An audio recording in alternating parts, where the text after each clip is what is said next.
வணக்கம். காவல்துறையில் லஞ்சம், கையூட்டு இது எங்கே ஆரம்பிக்குது தெரியுமா உங்களுக்கு? ஒவ்வொரு போலீஸும் 10 ரூபா 100 ரூபா வாங்கிடுறாங்க, டிராஃபிக்கில் லஞ்சம் வாங்குறாங்க, சட்டம் ஒழுங்கு கிரைம் இதெல்லாம் காசு வாங்குறாங்க, லஞ்சம் வாங்குறாங்கன்றது எல்லாமே நம்ம பேசின்னு இருக்கிறோம். மக்களும் அதுதான் சொல்லின்னு இருக்காங்க. ஆனால் காவல்துறையில் லஞ்சம், ஊழல் என்று எங்கு உருவாகிறது என்றால், அந்த அமைச்சு பணியாளர்கள் சொன்னேன் இல்லையா, மினிஸ்ட்ரியல் ஸ்டாஃப், அங்கே தான் உருவாகுது. ஏன் தெரியுமா? ஒவ்வொருத்தருடைய தலையெழுத்தும் அந்த செக்ஷனில் தான் இருக்கும்.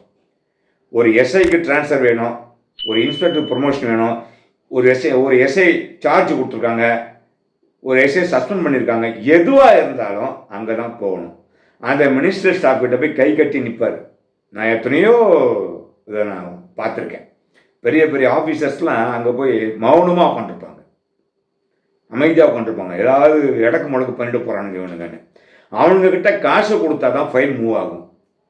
ஸோ இங்கே போலீஸ் காசை கொடுக்கறதுக்கு எங்கேருந்து எடுப்பாங்க? வெளியிலேருந்து எடுப்பாங்க. இது உலகம் அறிந்த விஷயம், மக்களுக்கு தெரியுமோ தெரியாது. ஆக இந்த அமைச்சு பணியாளர்கள் என்கின்ற ஒரு செக்ஷன் இல்லை அப்படின்னா காவல்துறை கொஞ்சம் சீர்படும். அங்கேயும் போலீஸை போடுங்க. இவங்கள கொம்பு மடிச்சவங்களா சொல்லுங்க. ஒரு சாதாரண கான்ஸ்டபிள் இப்போலாம் எம்எட் பிஹெச்டி முடிச்சுட்டு வராங்க ஒவ்வொரு கான்ஸ்டபிளும், புரியுதுங்களா? இவனா +2 முடிச்சுட்டு 10th முடிச்சுட்டு எஸ்எல்சி முடிச்சுட்டு வந்திருப்பானுங்க இந்த கிளர்க்குங்க. இவங்களுக்கு பெரிய இன்ஸ்பெக்டருக்கு இருக்கிற மரியாதை, ஏசி கொடுக்குற மரியாதை கொடுப்பாங்க போலீஸ் ஸ்டேஷனில். ஏன்னா இவங்களோட குடிமையெல்லாம் அங்கே இருக்குது. இதை தகர்த்தெறிந்தால் மட்டுமே இந்த காவல்துறையில் ஓரளவுக்கு நாம் ஊழலை கட்டுப்படுத்த முடியும். மணிவண்ணன் அவர்களை பற்றி நான் சென்ற பதிவிலே பேசியிருந்தேன். மணிவண்ணனுக்கு வழங்கக்கூடியது வாழ்வாதார உரிமை, அடிப்படை ஆதாரம், அடிப்படையாக அவருக்கு கொடுக்கக்கூடிய கடமை காவல்துறை. அவருக்கு சேர வேண்டிய செட்டில்மெண்ட் பணத்தை இன்னும் செட்டில் பண்ணல. அது அரசாங்கத்துடைய கடமை, அவருடைய பணம், அது உங்க அம்மா வீட்டு பணம் இல்லை. அப்போ இதெல்லாம் கேட்பது யார்? இதை கேட்பது யார்? அவர் மேல எந்த குற்றச்சாட்டும் இல்லை, எல்லாம் முடிஞ்சு போச்சு. அவருக்கு ரிலீஸ் பண்ண வேண்டிய பணத்தை ரிலீஸ் பண்ண வேண்டியதானே? ஏன்பா அந்த திருப்பி சார்ஜ் கொடுத்தியா, இவனை சஸ்பெண்ட் பண்ணிட்டியா, இவனை டிஸ்மிஸ் பண்ணிட்டியா, அதெல்லாம் கேட்க தெரியுது அதிகாரிகளுக்கு. ஒருத்தன் ரிட்டையர்ட் ஆகி போனானே, அவங்க செட்டில்மெண்ட் ஆயிடுச்சப்பா அப்படின்னு எந்த அதிகாரியாவது கேட்குறீங்களா? ஐயா, எந்த அதிகாரியாவது கேட்குறீங்களா? சொல்லுங்க. ஏங்க அவங்களுக்கு மனைவி பிள்ளை யாருமே கிடையாதா? உங்களுக்கு தான் எல்லாமே இருக்குதா? சொல்லுங்க. என்ன தவறு செய்தார் மணிவண்ணன்? அதுக்காக நீங்க அவருடைய பணத்தை நிறுத்தி வச்சிருக்கீங்க. இதுக்கு முழு பொறுப்பு ஏற்க வேண்டியது சேலையூர் ஆய்வாளர் சந்துரு, தலைமையிடத்து துணை ஆணையர் செந்தில்குமார், அப்புறம் அந்த A1 சூப்பரண்ட் சிவகுமார். இவங்க தான் பொறுப்பு. ஆனால் இவங்களையும் தாண்டி அதிகாரிகள் இருக்கிறாங்க. அவங்க கவனத்துக்கு இது போகுதா இல்லையான்னு தெரியல. இன்னொன்று சொல்ல வரேன். இந்த சந்துரு KK நகரில் இருந்தார், அப்புறம் வடபழனியில் இருந்தார், கிண்டியில் இருந்தார், குன்றத்தூரில் இருந்தார், தாம்பரத்தில் இருந்தார், சேலை, பல இடத்துல இருந்தார். இவர் எங்கெங்கெல்லாம் பணிபுரிந்தாரோ அந்த இடமெல்லாம் வாரி அள்ளி கொட்டிக்கலாம் பணத்தை. அந்த மாதிரி இடம்தான். ஏன்னா அதிகாரிகளுக்கு அந்த அளவுக்கு இவர் செய்வார், முகம் சுளிக்காமல் செய்வார். ஒரு ரொம்ப நல்ல மனுஷன், ரொம்ப கைண்டு, எதுவுமே எழுத்து பேச மாட்டார். புளிப்பால் எட்டுனார் சொன்னால் கூட அதிகாரிங்க புளிப்பால் எட்டு வந்துடுவார் நம்ம சந்துரு. அப்பேற்பட்ட சந்துரு அவர் தான் இப்போ இந்த நாடகத்துக்கு, இந்த மணிவண்ணனுடைய வாழ்க்கையில் அவர் தான் இப்போ ஹீரோவாக செயல்பட்டு இருக்கிறார். ஒரு வாழ்க்கையை கெடுக்கிறதுக்கு, ஒரு குடும்பத்தை நடுத்தரு வெட்டின்னு வர்றதுக்கு சந்துரு தான் பொறுப்பு. அவர் தான் பண்ணிட்டு இருக்கார். இவர் ஒன்றும் சாதாரண ஆள்லாம் கிடையாது. நல்ல பணம் வாங்கி நல்ல கொழிக்கிறவர், உயர் அதிகாரிகள் எது கேட்டாலும் வாங்கி தர்றவர். இவர் KK நகர் இன்ஸ்பெக்டராக இருக்கும்போது ஆற்காடு ரோடில் 2015 ஒரு மார்வாடி கடையில் பகல் 11 மணிக்குங்க, பகல் 11 மணிக்கு ஒரு அடகு வைக்கிற மார்வாடி கடையில் ஒருத்தன் போகிறான். உள்ளே இருக்கிற அந்த சேட்டை கூப்பிட்டு கழுத்தை அறுக்கிறான். அறுத்து தலையை தனியாக வச்சுட்டு இருக்கிற நகையெல்லாம் எடுத்து பையில போட்டுன்னு வண்டி எடுத்துன்னு போயிட்டான். பட்டம் பகலில் 11 மணிக்கு நடக்குது. அப்போ இன்ஸ்பெக்டர் சந்துரு தான் மர்டர் ஃபார் கெயின். இந்த வழக்கு அவர் தான் விசாரிச்சாரு.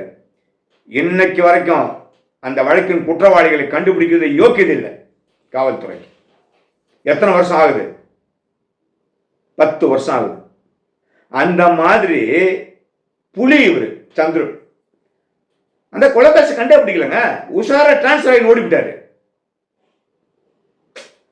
புரியுதுங்களா? புத்திசாலியா இருந்தா, நீ திறமையானவனா அந்த வழக்கை கண்டுபிடிச்சிரு. இந்த மாதிரி பல வழக்குகள். இவருடைய பேச்சு அந்த மாதிரி ரொம்ப நாசுக்கா, ரொம்ப இதா பேசி காரியத்தை முடிச்சிடுவார் அதிகாரிகிட்ட. நீங்க என்ன பேசினாலும் அதிகாரி காலில் விழுந்துருவார்.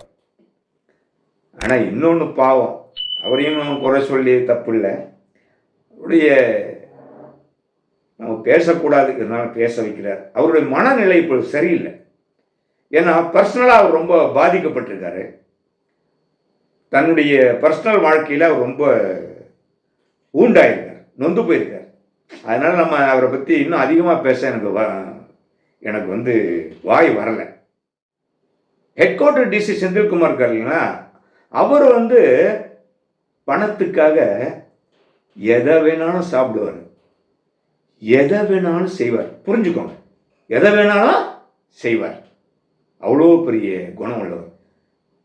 நம்ம கிருஷ்ணகிரி, அப்புறம் நாமக்கல், அப்புறம் சென்னை டிராஃபிக்கு, அப்புறம் சிசிபி, அப்புறம் இப்போ ஹெட் குவார்ட்டர் டிசி எல்லாம் பணம் வர இடம், கொட்டி குவிக்கிற இடம். நாமக்கல்ல பல வழக்குகளை மூடி மறைத்தவர் இவர். அங்கே சட்டத்திற்கு புறமான செயல்களை அனைத்தையும் திறந்து விட்டவர் இந்த செந்தில்குமார். அதை அனைத்தையும் இழுத்து மூடியவர் டிஎஸ்பி விஷ்ணுபிரியா. அந்த ஒன்னமல்லாட்டிலிருந்து, சூதுலேருந்து, கிளப்பிலிருந்து, பார்லேருந்து எல்லாத்தையும் இழுத்து மூடி என் பழைய வழக்கெல்லாம் தூசி தட்டி எல்லாரையும் பிடிக்க ஆரம்பிச்சிட்டார். ஒரு கொலையை மூடி மறைச்சிட்டான் அந்த ஆளு செந்தில்குமார். அந்த கொலையை அவங்க கண்டுபிடிச்சிட்டாங்க. அதில் வந்தது தான் செந்தில்குமாருக்கும் டிஎஸ்பி விஷ்ணுபிரியாவுக்கும் அந்த பிரச்சனை. எது இருந்தாலும் ரைட் ட்ராயில் வச்சு எல்லாத்தையும் வச்சு ப்ரெஸ் மீட் கொடுத்துருவாங்க, ஃபுல்லாக கணக்கு காமிச்சிருவாங்க. அதுக்கு இவரால் முடியல. ஏன்னா இவங்களாம் என்ன பண்ணுவாங்க, ஒரு 200,000 நட்டா 100,000 இவங்க பொண்டாட்டி கழுத்துலையும் இவங்க தங்கச்சி கழுத்துலையும் போட்டுருவாங்க. 100,000 கணக்கு காமிப்பாங்க. அதை விஷ்ணுபிரியா செய்யலை. அதெல்லாம் அவருக்கும் இவங்களுக்கும் இந்த மாதிரி பல விஷயங்கள் விஷ்ணுபிரியாவுக்கும் செந்தில்குமாருக்கும் அதனுடைய அழுத்தம் தாங்க முடியாமல் அந்த அம்மா சூசைட் பண்ணினாங்க. அந்த அம்மாவை உருவகையிலே பண்ணியிருக்கார் அந்த ஆள். அதுக்கு அடுத்து மன்னிக்க முடியாத ஒரு இதுங்க. அவர்லாம் பிசிஆரில் உள்ளே போட்டிருக்கணுங்க. சாதி பேரை வச்சுலாம் திட்டிருக்காருங்க. அதனால் என்ன பண்ண முடியும்? இந்த செந்தில்குமாரோட அதிகமாக படித்தவங்க அவங்க தாங்க முடியல, தூக்க மாட்டேங்கிறாங்க. அதை பற்றி கொஞ்சம் கூட செந்தில்குமார் கவலையே படலை. புரியுதுங்களா? அந்த மாதிரியான அயோக்கியம் இந்த செந்தில்குமார். அப்போது அண்ணா திராவிட முன்னேற்ற கழக ஆட்சி, ஜெயலலிதா, ஒரு பெண் டிஎஸ்பி, இப்படி ஒரு அவல நிலை ஏற்பட்டிருக்கிற அந்த அம்மா எதுவுமே கண்டுக்கல. ஆனால் எதிர்கட்சியாக இருந்த கலைஞர் கருணாநிதி அவர்கள் விஷ்ணுபிரியா கேஸை விடக்கூடாது, நம்ம 2-1 பார்க்கணும், விடக்கூடாது, அந்த பொண்ணுக்கு நம்ம சப்போர்ட் பண்ணணும் அப்படின்னு தன்னுடைய வழக்கறிஞர்கிட்ட சொல்லியிருக்காரு. வில்சன் இப்போ எம்பியா இருக்கார், அவர்கிட்ட சொல்லியிருக்கார் கலைஞர். அதே திமுக ஆட்சி வந்தோம், விஷ்ணுபிரியா கேஸ் புஷ் போயிடுச்சு. ஒன்றுமே பண்ண முடியல, யாருமே எதுவுமே பண்ண முடியல. அந்த டிஎஸ்பி விஷ்ணுபிரியாவுக்கு நியாயமே கிடைக்கலங்க. அந்த ஆன்மா செந்தில்குமார் சுற்றின்னு தான் இருக்குது. டைம் வரும்போது போட்டுரும். அப்போ டைம் ஆட்டம் க்ளோஸ். இன்னொன்று சொல்கிறேன் உங்களுக்கு, சகோதரி விஷ்ணுபிரியா பட்டியலினத்தை சேர்ந்த சகோதரி. இப்பொழுது பாதிக்கப்பட்டிருக்கின்ற என் அருமை சகோதரன் மணிவண்ணன் பட்டியலினத்தை சேர்ந்தவர். இந்த செந்தில்குமாருக்கு ஜாதி வெறி ஏகப்பட்டது இருக்கு இந்த ஆளுக்கு. இவர் வன்னியர். நான் இதெல்லாம் பேசுறதுக்கு கவலைப்படவே மாட்டேன். எனக்கு என்ன பயம் இருக்குது? வன்னியர், அநேகமா சந்திரன் வன்னியராக இருப்பார்னு நினைக்கிறேன்.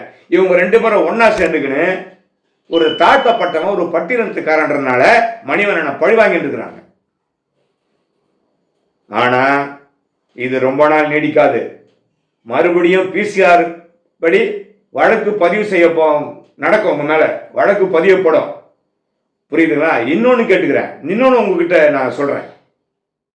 மணிவண்ணனுக்கு சேர வேண்டிய நியாயமான செட்டில்மெண்ட்டை நீங்க செய்யல அப்படின்னா கண்டிப்பாக இது மக்கள் போராட்டமாக, ஒரு தனி மனிதனுக்காக அவருடைய சுதந்திரம் பறிக்கப்படுவது என்பதற்காக அவருக்காக மக்களை திரட்டி நானே போராட்டம் பண்ணுவேன்.